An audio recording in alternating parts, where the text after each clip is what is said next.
বন্যায় দীর্ঘমেয়াদী জলাবদ্ধতায় বিপাকে রয়েছেন বৃহত্তর সিলেটের কয়েক উপজেলার লাখ লাখ মানুষ। উজানের ঢল ও ফের বৃষ্টিপাতের কারণে বন্যার অবনতি হয়েছে। ভারী বর্ষণে সাঙ্গু, মাতামুহুরী ও বাঘখালী নদীর পানি বেড়ে বিপদসীমার সামান্য নিচে দিয়ে প্রবাহিত হয় বান্দরবান ও কক্সবাজারের নিম্নাঞ্চল প্লাবিত হয়েছে। বন্যা কবলিত এলাকায় পর্যাপ্ত ত্রাণ সামগ্রী নেই। প্রতিনিধিদের তথ্যচিত্রে ডেস্ক রিপোর্টে বিস্তারিত। উজান থেকে পাহাড়ি ঢল অব্যাহত রয়েছে। এর উপর মঙ্গলবার বিকেল থেকে টানা বৃষ্টি হওয়ায় সিলেট অঞ্চলে বন্যা পরিস্থিতির আরও অবনতি হয়েছে। গতকাল নতুন করে প্লাবিত হয়েছে জকিগঞ্জ ও কোম্পানিগঞ্জ উপজেলার অর্ধশত গ্রাম। ভেঙে পড়েছে অভ্যন্তরীণ যোগাযোগ ব্যবস্থা। আমরা প্রায় 15-20 দিন থেকে এই অবস্থায় আছি।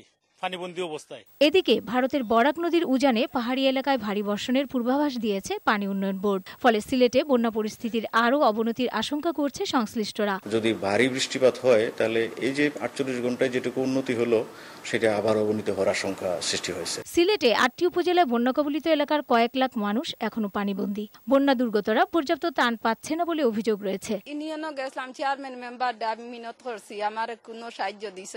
আমরা এই পর্যন্ত প্রায় 15 টনের মতন ত্রাণ পেয়েছে। আমরা এগুলা দিয়েছি, কিন্তু এইটা আমাদের কোনো পর্যাপ্ত না। এদিকে ভারী বর্ষণে সাঙ্গু, মাতামুহুরী ও বাঘখালী নদীর পানি বিপদসীমার কাছ দিয়ে প্রবাহিত হয় বান্দরবনে তলিয়ে গেছে রুমা উপজেলার 5টি ইউনিয়নের 50টি এলাকা। এসব এলাকায় পানিবন্দী হয়ে পড়েছে প্রায় 10,000 মানুষ। পাহাড় ও সড়ক ধসে ভাঙন দেখা দিয়েছে বান্দরবনের লামা, ফাঁসিয়াখালী সড়কের বিভিন্ন স্থানে।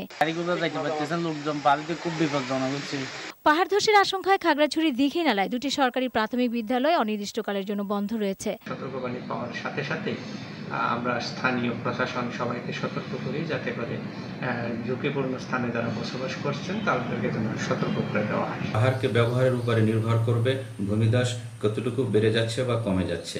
এদিকে মৌলভীবাজারে বন্যা পরিস্থিতি অপরিবর্তিত রয়েছে। বন্যার পানি কিছুটা কমলেও থেমে থেমে বৃষ্টির কারণে বাড়ছে দুর্ভোগ। কোনো চিকিৎসা দিতে না, আমরা বাঁচবার মতো কোনো সারা নাই, আমরা কোনো নমুনা শেষে যাইতেছে। এছাড়াও ভারী বর্ষণে বাঘখালী ও মাতামুহুরী নদীর পানি বেড়ে কক্সবাজারের চকরিয়া সহ জেলার বিভিন্ন এলাকায় বন্যা দেখা দিয়েছে। পানিবন্দী হয়ে পড়েছে প্রায় 5 লাখ মানুষ। ডেস্ক রিপোর্ট, বৈশাখী সংবাদ।